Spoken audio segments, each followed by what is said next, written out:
Hello, and welcome to episode number 21 of CS350 Online. I'm your host, as always, Leslie Eisted, and in today's episode, we are going to continue our discussion of file systems, looking in particular at virtual file systems, and then we're going to start diving into physical file systems.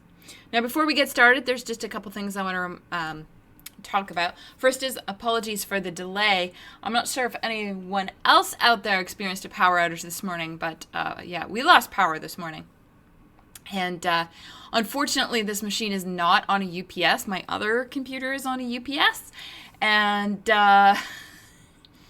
trying to get the system to come back up after the power outage has not been fun. I've had several freezes. I've also had a bunch of other things that I had to reset. And so it took a little bit longer to get everything back up and running. Hey, at least I didn't have to reinstall. So that's lucky. Life lesson though, put your computer on a UPS. So I think I'm going to switch it because Windows does tend to, my other machine runs Windows, and it does tend to take a little bit better to power outages than the Linux does. So I think we're going to have to switch the UPS to a different machine or get another one. I hate power outages. I'm sure you do as well. All right, so in terms of readings, there's the files and directories from last time, plus looking at file system implementation, because that's going to be looking at the details for the physical file system. And again, just to remind you, don't forget the quizzes and assignments. The next reading assignment should be going live tomorrow, and the paper for that is posted to Piazza, of course, so you can take a look there. All right, our OS of the day. Speaking of Linux, the Linux kernel is the OS of the day today. And this was actually, I know it's taken us almost the entire term to get to this point, and that's because it's actually not that old.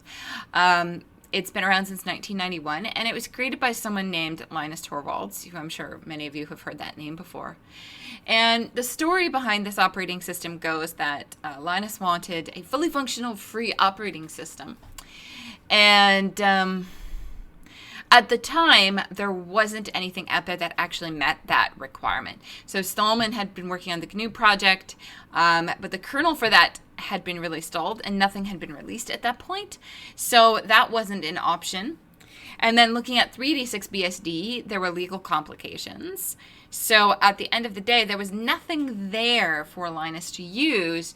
And so he decided to create his own and incorporated as much as of the GNU project and other GPL applications as he could to take advantage of the work that had been done by Stallman on the GNU project already. Now, there's also a story that the name of the operating system actually used to be something different called, I'm not even sure how you'd say that, Freaks? I don't know. And then it got changed to Linux by popular demand to name it after its creator. I don't know the truth of the story. So Linux, as many of you know, because most of you have used it at some point in your life, especially if you've interacted with CS servers, you know it's a Unix-like operating system. And it also, if you were to use Linux kernel in any distribution like Mint or Debian or Ubuntu, it is a monolithic kernel. That means everything in the kitchen sink lives in the kernel. And that means things like memory management, virtual memory, IPC, scheduling, file systems. All of that lives in the kernel. But one of the things that doesn't is X Windows. So the X libraries actually don't live in the kernel. They live above it. And they're considered user programs. And as you, of course, most of you know, there's also so many different versions of Linux out there, different distributions. There's different forks of the kernel. There's embedded ones. I think there's even branches of the Linux kernel that are microkernel instead of monolithic kernel. There's a lot of variation. And I mean, if you're curious, the variation I'm using Kubuntu. I use Kubuntu instead of Ubuntu because I actually prefer KDE. I always have. I've never preferred GNOME. So I use KDE. And what did I use before this? I have used many different distros. So I think probably the first distro I used was Slackware. And then I used Red Hat and Fedora. I've used Mandrake / Mandriva, Gen 2, Suzy. I've tried a lot of them. And I've settled probably over the last 10 years to use Kubuntu because it seems to work for me. All right, so one of the interesting things, so this is a little diagram I actually pulled off YouTube, but it's kind of a fun little diagram, but it kind of shows you the different layers of abstraction that the Linux kernel and the GNU Linux operating system has. So in black down at the bottom, you actually see this is the hardware, so you've got your CPU, your GPU, you've got any sensors, Ethernet, so on. And then in red, this would be things that live inside of the kernel. So this is a lot of drivers. So you see you've got Radeon here. We've got the Nouveau driver, so that's going to be your graphics cards. Then we've got ALSA, which is for sound.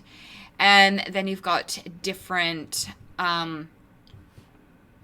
networking drivers and so on. So all of the drivers, your memory management, all of that is actually living inside of the Linux kernel. Now there is a fork of the Linux kernel, and that is a main fork, and that is actually the Android, because Android is of course based off of it.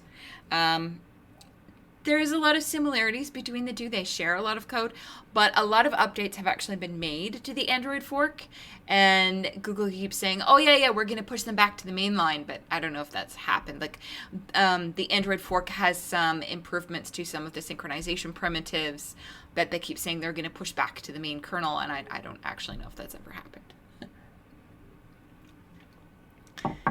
All right.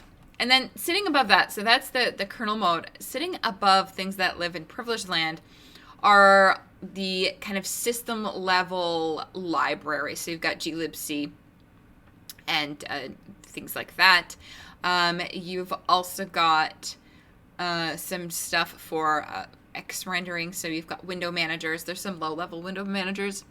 And then you've also got the X server. And the X server is what we use mostly for graphics, especially like UIs and stuff. And that, I mean, so the first X server I ever used was actually X11, I think R5, or maybe it was X11 R6, it might have been R5, but people don't really use that anymore. Sorry, just bringing the camera back into focus. There we go. And nowadays we tend to use X386 instead of X11. And then we've got some other things, so some different low-level tools. And then sitting above that, we've got higher-level libraries yet still. So these low-level system libraries and daemons and display servers, they don't live inside the kernel. They're actually above it. So they don't execute with kernel privilege. So they're actually going to be making system calls down into the kernel as necessary. But then sitting above them, so it's not unusual for people to interact with things on this middle level here, but a lot of user programs don't need to interact directly with it because there's all of these higher level libraries like GTK Plus and Cairo and Qt, and they are going to actually interact with these lower level libraries on your behalf. There's also things like WX widgets, and then you'll also see some different toolkits here, so Enlightenment, and you'll see Plasma and the GNOME shell and Unity and different window managers. And then sitting finally on top of those different desktop shells, you'll actually find user applications. So things like VLC, things like Chrome, and any little widgets that you might have, they'll sit on top. So there's lots of different layers to this. And then, of course, you can see different desktop environments. This is Enlightenment with a black and white theme. And this reminds me a lot of TWM. And then this is a really old version of KDE. It doesn't look like this anymore. And then there's, of course, this is one of the fun things, I think, about the GNU Linux operating system is the amount of flexibility that you actually get. You can customize it to pretty much however you want it to look and feel. And there's lots of different desktop environments that you can choose for that. I've used KDE since 2001, 2002, I want to say. Really long time. It's just a personal preference. You can use whatever you like. All right. So that's the OS of today. Where did we leave off last? So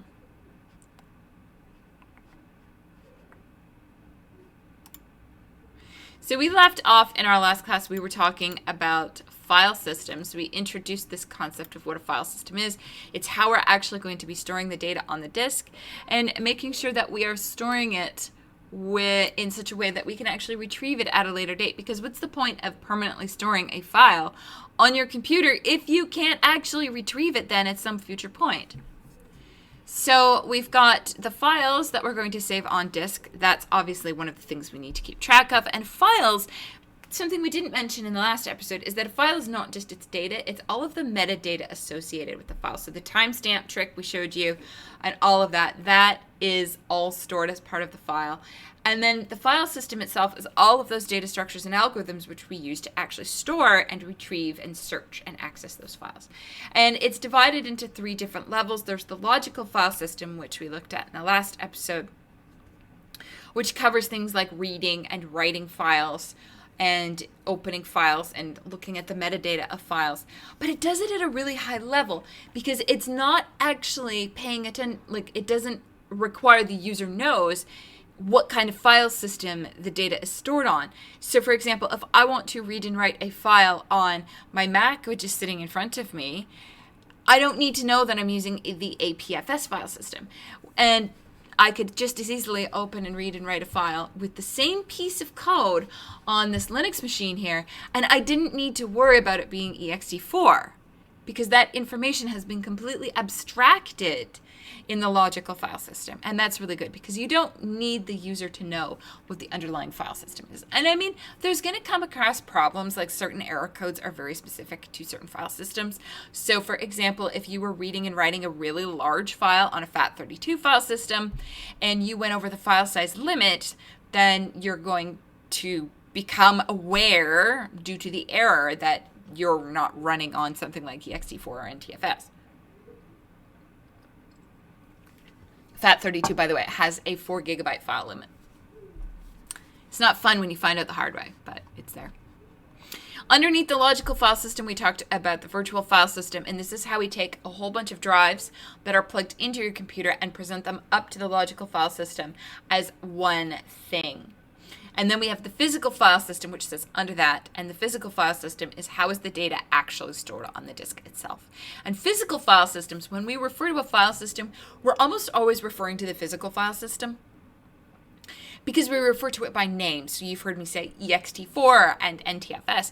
These are physical file systems. So ext4 is the default for a Linux-based system, and NTFS, of course, is for Windows, and then APFS is going to be the SSD-based one for macOS.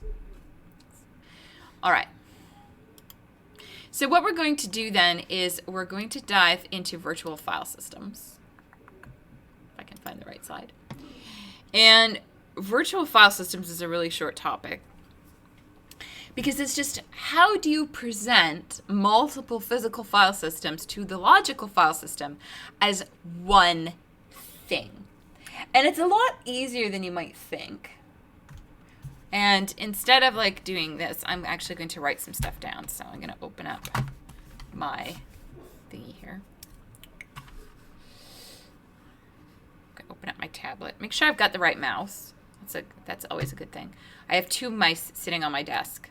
So yeah, mouse 1, mouse 2. Making sure you are picking up the right mouse is always a problem. Okay. So how Windows and how a Unix-based system handle the virtual file system is quite different. So I want to talk about Windows first because that's actually something that you might be familiar with. Nice black ink here. So in Windows, your file name or your path actually has 2 components. So your file name looks like this.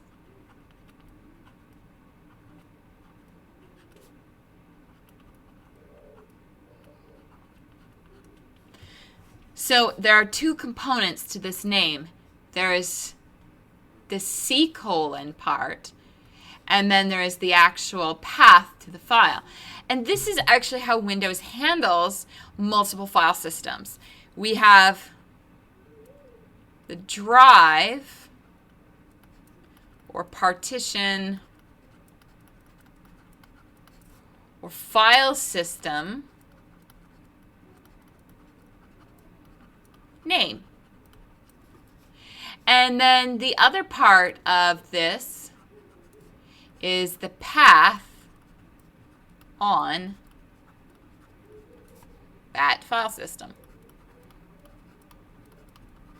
So this particular path that we have here, I know that I'm looking for foo.dll in the Win32 directory on my C drive. And so what Windows does is, so we can have another letter. We could have, say, when I was younger, N and Z were typically network drives. So we could do that, N:,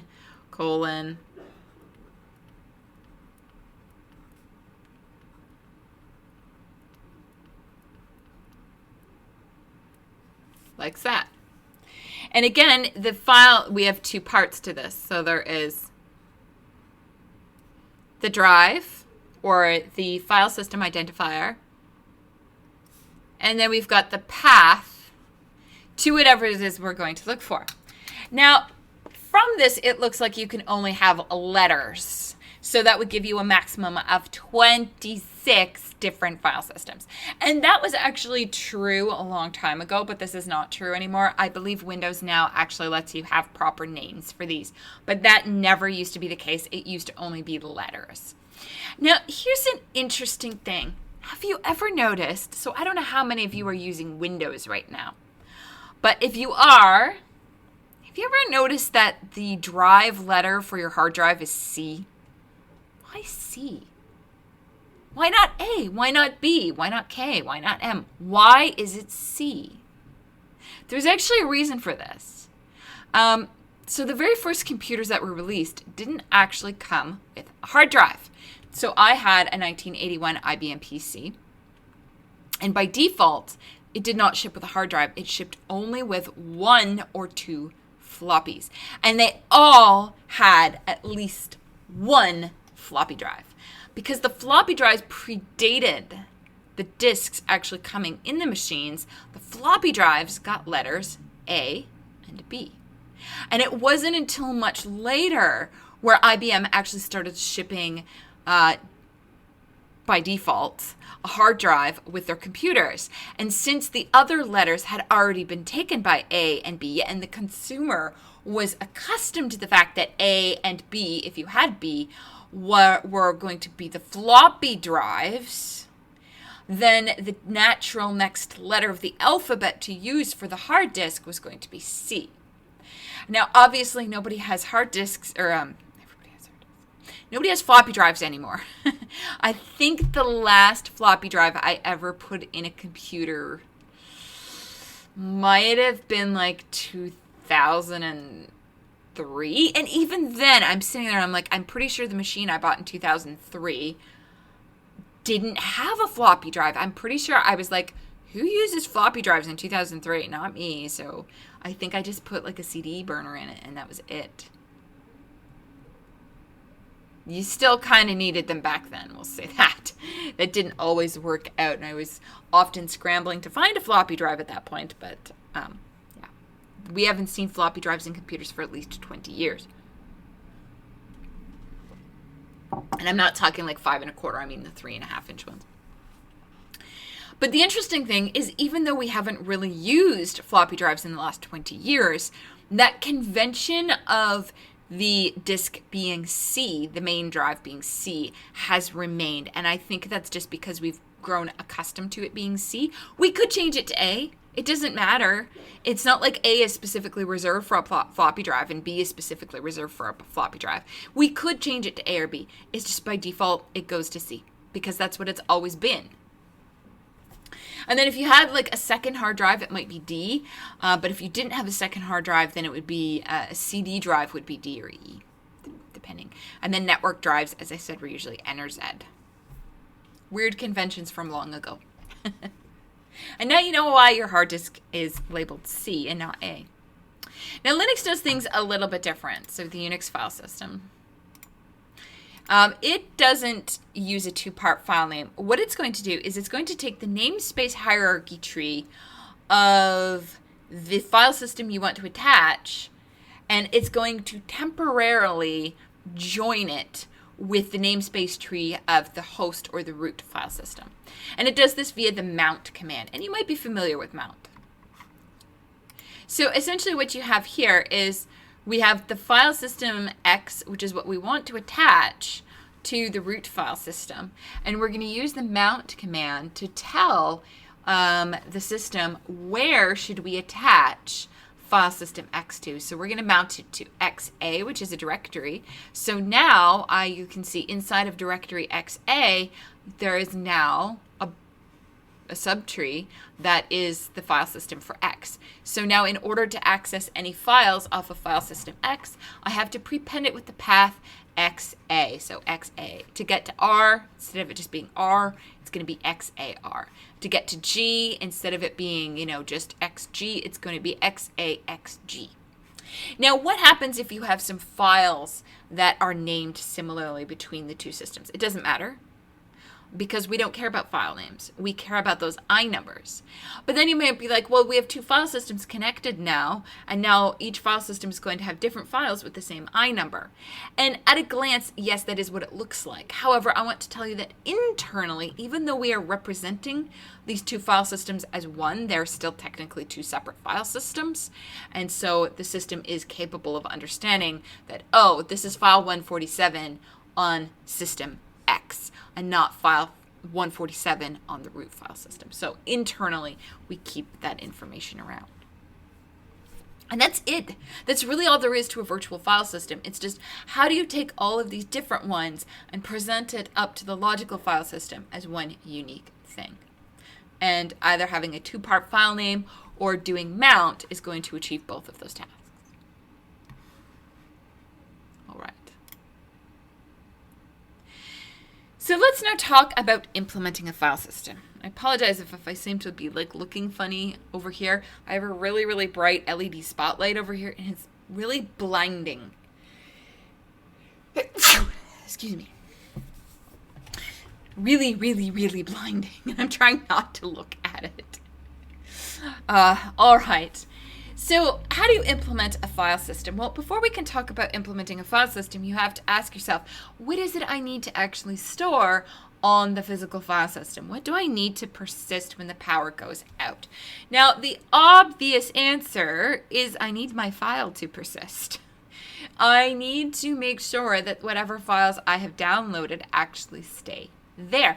And that includes all of their metadata. What else do I need? Well, all of those directories, that namespace tree, we need to keep those directories and links because that's how we find the files. So all of your directories and all of your links need to be kept as well.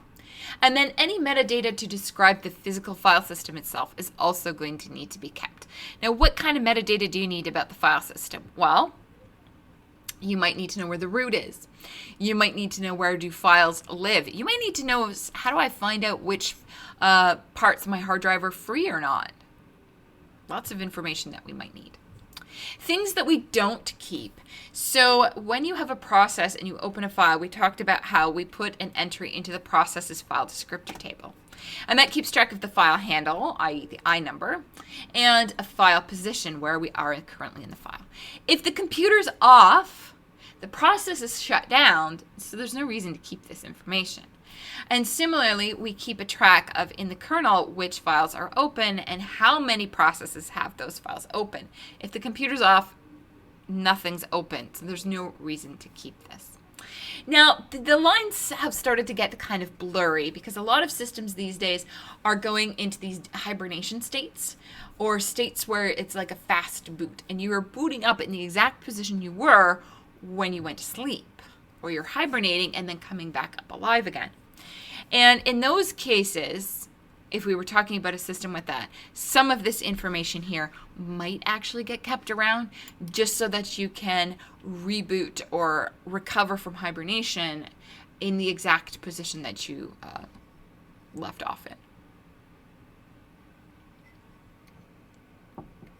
All right.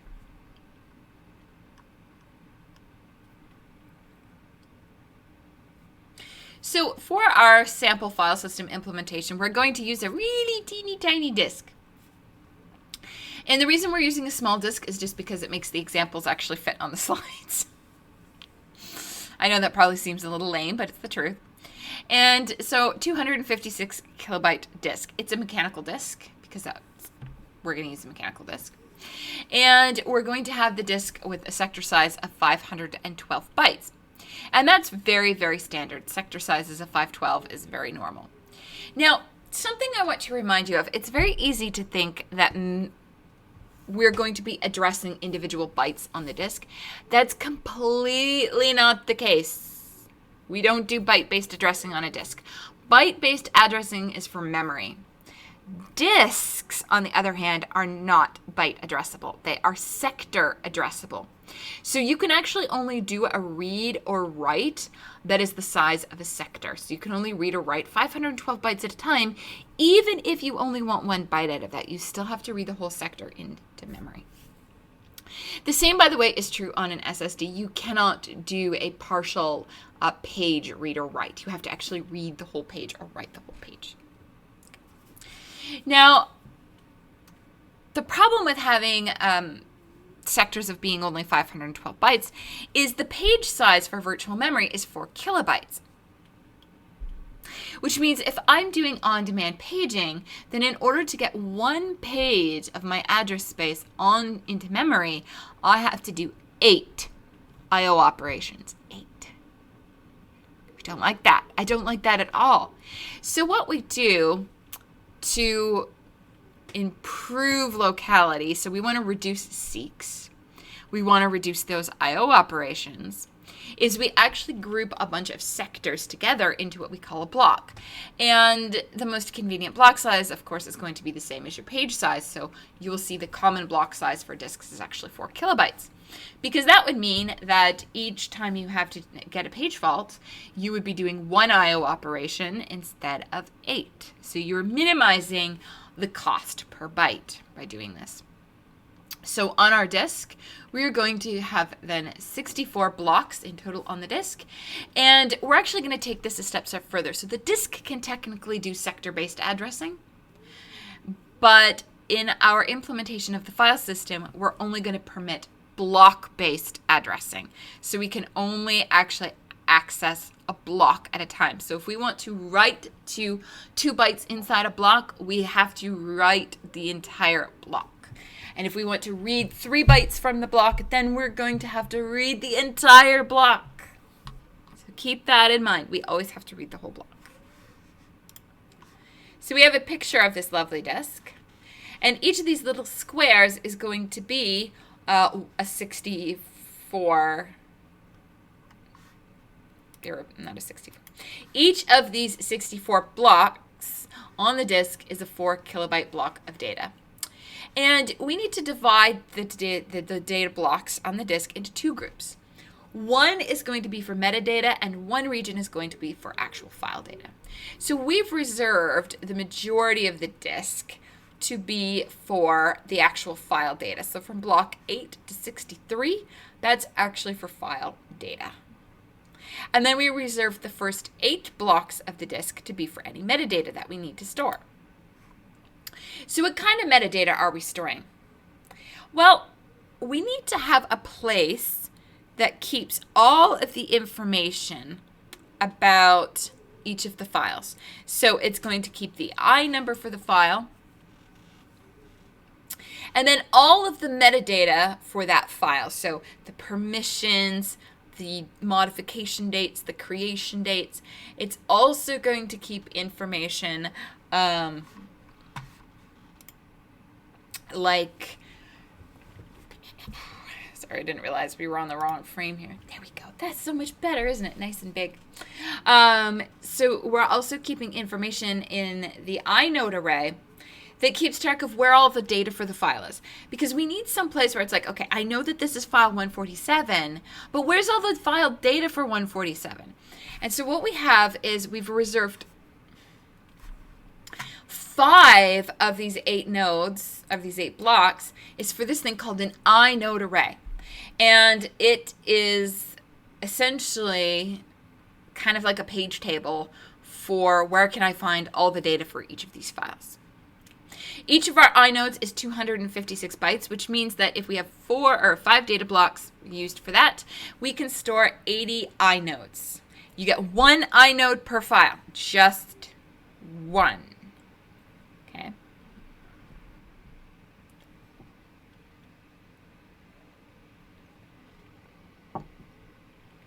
Okay. Now you might be thinking to yourself, but wait a minute. If the inode is supposed to store all the metadata for the file and supposed to store all the pointers to where the file data is stored, how could we possibly fit all that information in 256 bytes?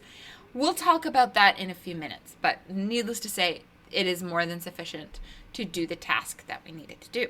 Okay. So we've got our 56 sum data blocks for file data, and then we've got 5 blocks set aside for our inode array. That's going to be how we keep track of each of the files. Now here's the thing. Every file needs to have an inode. And every file that is not empty is going to consume some number of data blocks. The inode array is a fixed array. And in fact, the I number, that unique identifying number for a file, is actually the index of the file in the inode array. Do you know why? Because that gives us a nice constant time lookup. Isn't that nice? So here's the thing. When I want to create a new file, I need to find an inode that's not in use. How am I going to do that?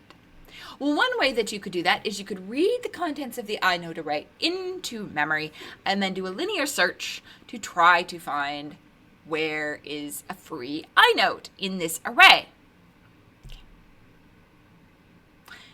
That has like a linear search time. I don't like that. Now, it probably doesn't seem like a big deal to you. You're like, oh, it's ON. Who cares? It's ON. But what you're not thinking about is the fact that in order to search the inode array, I would actually have to copy it into memory from disk. Which means that I know here we've got 5 measly blocks. So that's like 20 kilobytes total. That's not a very big read. We don't care. But okay, I have 4 14 terabyte disks in one of my arrays, okay? Let's just think of one 14 terabyte disk. How big do you think the inode array is on that? Is it a gigabyte? Is it 2 gigabytes? It could actually be quite large. The point I'm trying to make is that when you have a much larger disk, the size of the inode array is going to be much larger as well. And so if you need to find a free inode by copying the entire contents of the inode array into RAM and searching it, that is going to be a very costly way of doing it. Yes, it works. It's too slow. So what we keep track of instead is we have something called the inode bitmap. And the inode bitmap maps a bit to an inode entry. So bit number 7 corresponds to inode number 7. And the idea is that if the bit is 0, the inode is free. And if the bit is 1, then the inode is in use. So instead of reading in the entire inode array, I just read in the much smaller inode bitmap and perform my search there. Now we have 80 inodes on this disk, 80. Our inode array, our inode bitmap, which we are using one whole block for, has over 32,000 bits in it, which means that I can track in one 4 kilobyte block more than 32,000 different inodes, which means that I have more bits here than I technically need for this disk. All right. Now, similarly speaking, when you start writing file data to the disk, you need to find data blocks that are free. Now, something that's interesting that you may not know about your disk is that files don't share data blocks. So if you have a file that is 5 bytes in size, like actually only uses 5 bytes, on disk it actually physically uses a whole data block, so a whole 4 kilobytes.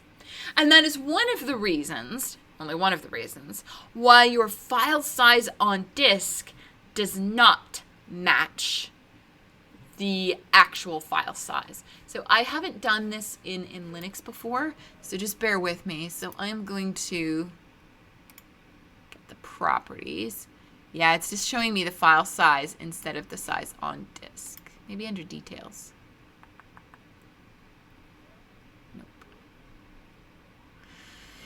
Nope. Some of these UI things will actually let you, will show you file size versus size on disk. So file size is going to be the actual number of bytes that your file is consuming, whereas size on disk is going to be how much total space on the disk does that file occupy. And you're going to find that the size on disk is almost always bigger than the file size, and it's never smaller. And that is because we don't share data blocks with other files. So at the very least, you're going to have some wastage there.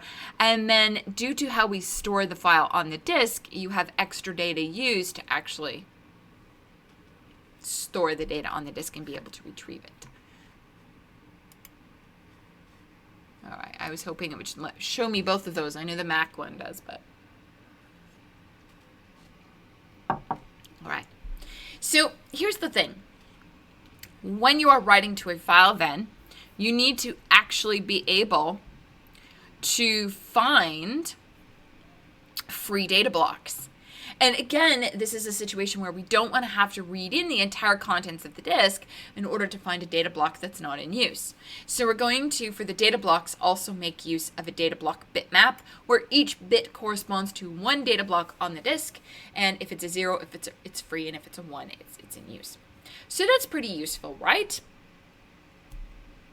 You still have to perform that linear search, but at least the amount of data you have to copy from the disk into memory is much, much smaller.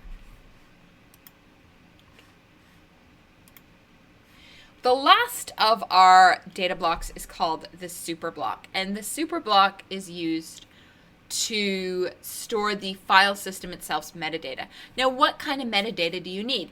You need to know the size of the data block. You need to know the number of data blocks.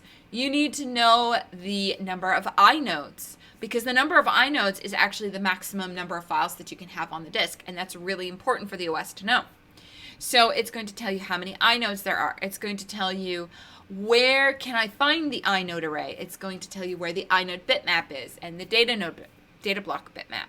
And the idea is that when you boot your computer and the file system gets mounted, we read the super block so that we understand how to access the actual disk itself and retrieve all of this information. Such as, where do I find inode 57? Well, I need to know where the inode array starts so that I can actually compute which data block I need to read to acquire inode 57. So here's just a close-up of those first 8 blocks. So again, you've got the super block at the beginning, which stores the file system metadata. And then you've got the inode bitmap and the data block bitmap. And then you've got the inode array, which is going to be these 80 different inodes. And that's it. Everything else on your disk is going to be just pure data blocks for file data. So let's talk in a little bit greater detail about what is exactly in an inode itself. So remember that this is, on our disk, a 256 byte data structure. It's very, very small, and we have to store within it all of the metadata for the file. And the metadata for the file is stuff that you would see in a terminal. Let's see if I got any files. Oh, there's example.txt from the other day. So if I do ls-la on a file, it actually shows me a lot of the metadata that would be stored in the inode for this particular file. So for example, what we are seeing here is we've got the permissions for the file, we've got the owner and the group, we've got the creation date, and so on and so forth. So the inode actually contains file type, permissions, length. It's going to say how many data blocks it's actually using. It's going to tell you the last time you accessed the file. It's going to tell you the last time that you you wrote the file and all of that other wonderful information. All right. And the last thing that it contains is it's going to tell you where to find the actual file data. But it doesn't do it, I said it's kind of like a page table, but not really. Because if it was a page table, then the inode would actually be really, really big. So what we do instead is we have a number of pointers of different types to file data blocks. And the idea is you only use a pointer if you of a particular type if you've filled up everything up to that point. So we have a number of direct data block pointers. What does that mean? A direct data block pointer means this pointer points to actual file data. Those are the ones we're going to use first. And then if we run out of space with our direct pointers, we have some number of single, double, and triple indirect data block pointers. That might seem very confusing, so I'm going to go and show you this picture here. So a direct pointer points directly to data for the file. A single indirect pointer is a pointer to a data block that contains pointers to file data. Kind of weird. A double indirect pointer is a pointer to a block of pointers, and each of those pointers is a pointer to a block of pointers. And then finally, in that level, each of those pointers points to actual file data. And then finally, a triple indirect is a pointer to a block of pointers to a block of pointers to a block of pointers to file data. So it's a number of indirections. And these blocks here actually increase the amount of space that your file is consuming on the disk because these cannot be shared between different files. So the actual file size, the actual number of bytes in your file, is these turquoise blocks right here. That's going to be how many bytes of data are actually in the file. And then included in the size on disk is going to be all of the memory used for these indirect pointer blocks. Now, if you want a particular computation challenge, something you might try is for a maximum sized file using this strategy, how much memory is used just by the indirect pointer blocks? That's a fun problem. All right. But now that we've got this, how do we actually compute what the maximum file size could be? And what's interesting is this little tiny 256 byte inode can actually track files that are over 4 terabytes in size. It's pretty cool, eh? I don't have any 4 terabyte files. Yet. Yet. I'll have to buy like a 28K stereo camera or something and film something. And I'm sure 5 minutes of footage on that thing will be 4 terabytes. All right. So I'm going to switch over to, you know what, I don't want to handwrite. I want this to be nice and neat. So I'm actually going to open up VI here. Let's make it a little bit bigger because I can't see very well. And what we want to look at is how do we compute how much data we can have in a file based on our inode implementation. So our inode contains some number of direct, single, indirect, which are sometimes just called indirect pointers, double indirect, and triple indirect pointers. What is the maximum file size? Okay. So we need to be able to compute how much memory is accessible from the direct pointers.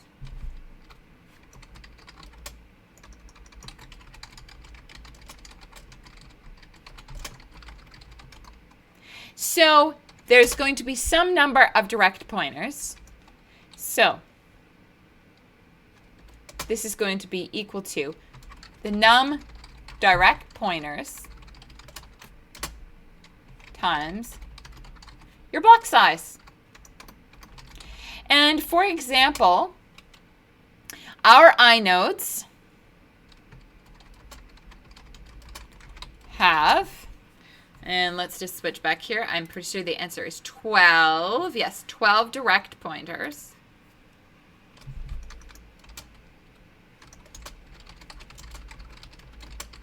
And our block size is 4 kilobytes. So accessible from direct pointers is 12 times 4 KB, which means we can access a file of size 48 kilobytes using just our direct pointers themselves. Great if it was 1990. It's 2021. That's not going to be enough. So let's figure out how much memory we can access from a single indirect pointer.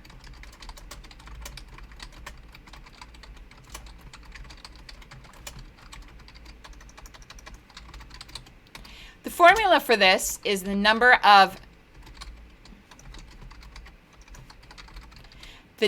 single pointers multiplied by the number of pointers per block multiplied by the block size. Now, what's this number of pointers per block? Well, in order to figure out how many data blocks an indirect block pointer can point to, we need to know how many fit into the data block. So it's the block size divided by the pointer size. And the pointer size is usually 4 bytes. So our num pointer per block, oh, my spelling is not too good today, in our case is 4 kilobytes, which is 2 to the power of 12, divided by 2 to the power of 2. So we get 2 to the power of 10 pointers per block. And in our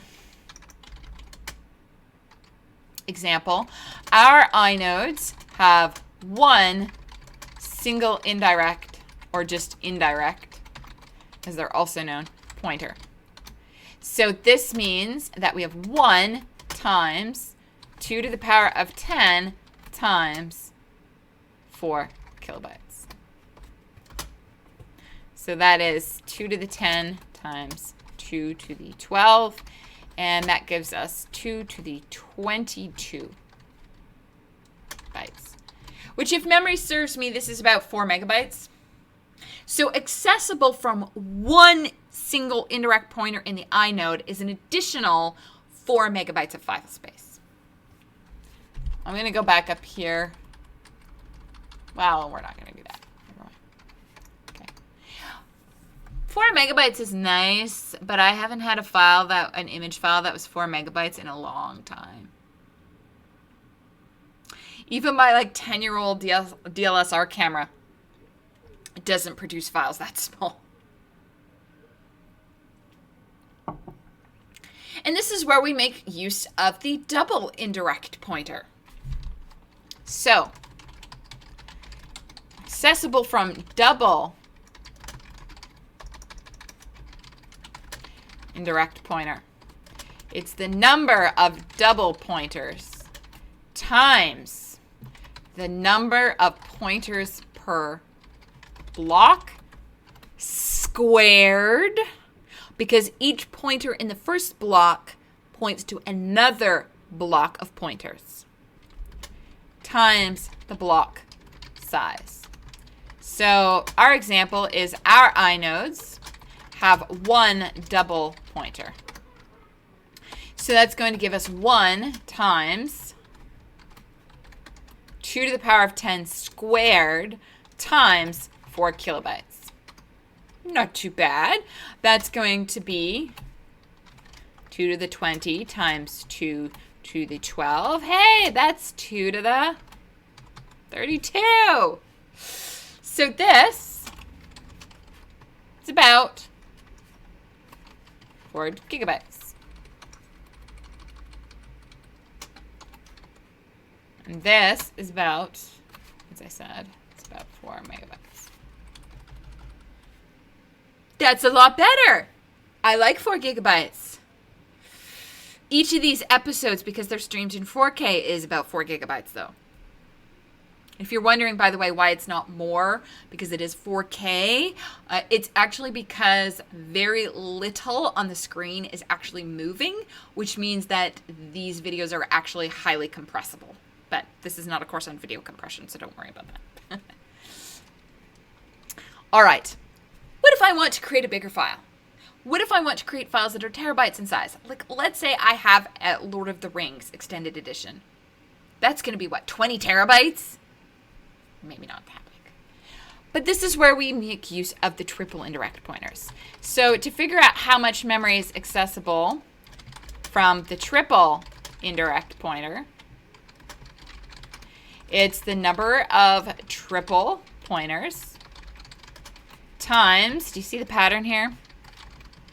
Number of pointers per block to the power of 3 times the block size. And in our inodes, we have 1 triple pointer. So that gives us 1 times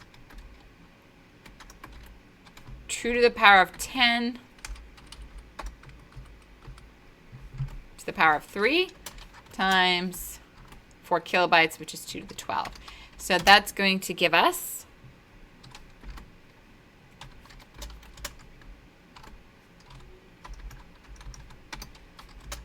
2 to the power of 42 bytes, which is like 4 terabytes. Then the total file size, or maximum file size, is the sum. So it's going to be the 48 KB plus the 2 to the 22 bytes. Oh, that's an equals. Plus 2 to the 32 plus the 2 to the 42. And that is our total maximum file size that we can have. So with one 256 byte inode, I can actually keep track of a file that's over 4 terabytes in size. That's insane. That's why the inodes don't have to be very big. The unfortunate side of this particular implementation is that we end up with a lot of this extra data block usage. And that comes back to the little challenge problem I've given you, which is in a file for this inode that has maximum size, how much memory is going to be used by these pointer blocks? You can figure it out because you can see from these formulas here, we are actually calculating how many of the pointer blocks actually exist. So that's pretty cool. All right, so there we go. That's how we do it. Now, what if you wanted a bigger file? Sorry, I'm trying to find the right. What if you wanted to have a bigger file? Before I get into this slide here. If you wanted to have a bigger file, it wouldn't actually be possible. So that is actually the maximum file size for this particular file system. Okay. What if you wanted to make a new file system? Well, if you made a new file system and you wanted to support more files, then you could add a quadruple indirect pointer or a quintuple indirect pointer, or you could change the block size. There's lots of different ways that you could support a larger file, but our inodes for the moment have a maximum file size of 4 terabytes. Our disk's 256 kilobytes, so it's not a big deal. It couldn't fit on the disk anyways. All right, so what I want to do now is I want to talk about how we actually open a file and read or write from it. We're going to do one of these examples today, and then we're going to end the episode a little bit early, and then we're going to do another example tomorrow on Tuesday's class for next week when we finish up file systems, just as kind of a review. So here we've got, I want to read from the file foo bar. And I'm going to use for my implementation of the physical file system this here. So we're using this inode structure to actually keep track of our file data. How do I actually read from file foobar then? Okay. So the first thing that we have to do is we have to open file bar. Now to open file bar, I actually need to find the I number for file bar, because I can't read from its inode until I know the I number for file bar. And all I have right now is that the path is foo bar. That's some nice text. That's not an I number. So I need to do a path lookup. And how I do the path lookup is I actually have to traverse the tree and open all of the files on the way down to find my I number. So what we're going to do is we start by opening and reading the root inode. When I say read the root inode, I mean we're reading this from disk. So this is a disk I/O operation. Now, and again, because we can only do block-based reading and writing, we're not just reading the inode, we actually read the whole block containing the inode, because the inode is a fraction of the block size. So I read root inode, okay, one disk I/O. Keep scrolling the wrong way, it's so embarrassing. And then after I've read the root inode,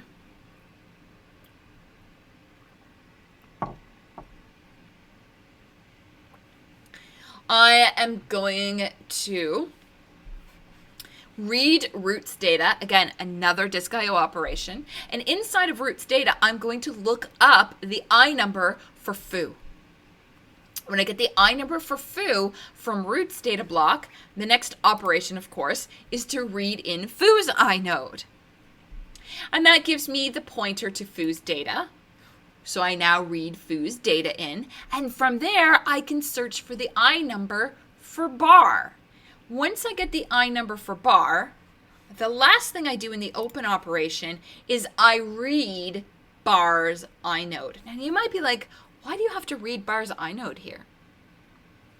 I have to read bar's inode because I need to make sure that I have the correct permissions to read foo's data or bar's data. So I have to make sure that I have the permissions to access this file in this way. So that's what I'm going to do, is I'm going to check my permissions. If my permissions are acceptable, then I'm going to then create the file descriptor in the process table, and I'm going to fill that in, and I'm going to add the file to the kernel's list of open files. So lots of things actually end up happening. And what's really interesting here is just to open this very simple path, foobar, 5 disk IOs were needed. 5. So if you're ever wondering why the light blinks so fast on your disk, it's because it's doing a lot of IO operations, like constantly. 5 disk IOs. 5. And that's not even a very deep path. That's a pretty shallow path. So what then happens when I want to read? In order to read the file, I actually need to read bar's inode again, because it's going to tell me I'm going to take my current file position from the file descriptor table, and I'm going to take the number of bytes that I need to read from the read function, and I'm going to figure out where in the file I need to access to get those bytes of data. So I read bar's inode in, and I'm going to look at the file size and make sure that that works out. And then I'm going to look at the direct pointers. And in this case, since we've just opened the file, I know that the current position in the file is 0. So I know that my first read, assuming it's a read of a whole data block, is going to correspond to the first direct pointer. So I read the inode to figure out which pointer I need to access. And then I can read bar's first data block. And then, this is the quirky bit, I write bar's inode to indicate that I've just accessed bar's data. Now you'll notice, even though we were reading and accessing the data for the different directories, we didn't update the inodes to indicate that we had looked at them. And that's because we only keep track of accesses, file access, for actual files. And even though directories are files, they are not data files, so we're not going to keep track of access times. But we do keep track of access times for any kind of actual file. So in order to read one block of data from the start of the file, it took 3 disk IOs.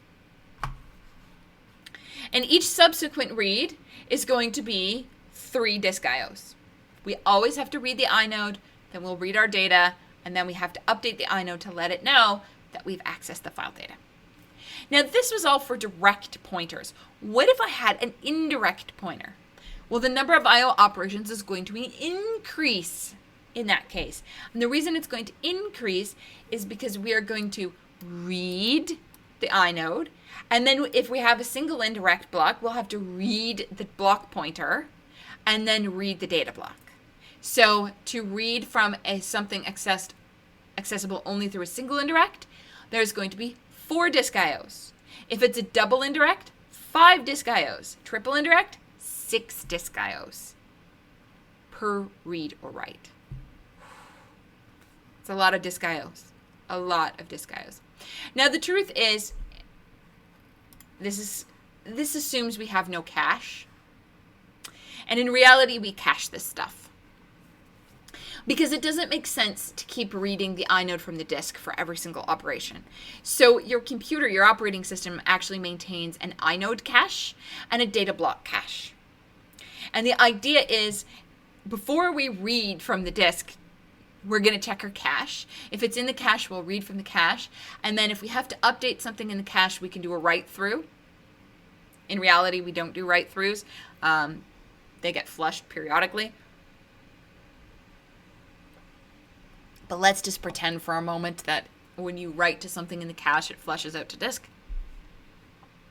So in reality, we have an inode cache, and so each of these reads after this initial read would actually be unnecessary because the data would be in the cache, and therefore there wouldn't be no disk IO there.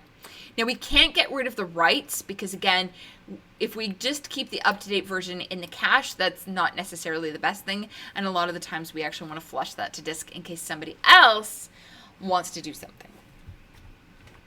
And then the data block cache, of course, we're going to be caching each of these data blocks because if we've read it once, presumably we might want to read or write it again. And this is actually where that persistent RAM, 3D X-Point, Intel Optane, this is actually where it's being used. So the idea is that you are reserving some amount of RAM to do the inode cache and the data block cache. But the problem is that memory should be used for processes and things related to the running programs. And so what that persistent memory is giving you is a larger inode and data block cache at a high performance speed, so around the same as an SSD. And then on top of that, because it's persistent, when you reboot the computer and power is lost, that cache actually maintains, unlike all other caches, which are cleared when the power is lost. So when you start the computer back up, you still have that cache. So if your power goes out, you don't lose your cache contents. And again, this is something that's not necessarily useful for users, but it is useful for commercial reasons. Like if you're doing databases, if you're doing film editing, having a cache for files is huge. Especially when, if you look at like an individual shot for like a film, let's see here. Let's see if I can find one real quick. Probably I can't, because I'm pretty sure I deleted it off my desktop because it was taking up 50 gigs. I'm pretty sure. So I had some shots on my computer from the 300 sequel and the first of the Godzillas, the recent Godzillas from, like, I don't remember what year. The point is, though, that each of those little shots were several gigabytes in size. And having those data blocks actually stored in a cache would actually be super, super helpful because it would improve the performance of the program. Again, that is more of a commercial use than a consumer use. All right, I'm going to leave that here for today. We're going to review this in our next episode by looking at how do you create and write a file. And then we've got a couple sample problems, which I love, that we will do. And then finally, we will talk about how to design a file system. And we'll talk about FAT32, which is a different kind of physical file system. And we will talk about journaling. And then that will finish off the section on file systems. So that'll be everything that we have. And then so that will be episode 22. Episode 23, we'll be talking about virtual machines. And so that's 22, 23. So it looks like we only got one of the extra ones, and maybe I'll make a poll on Piazza to let you choose which topic do we cover last. That's optional and not on your final. All right, so we will see you then on Tuesday of next week. I hope you have a wonderful weekend.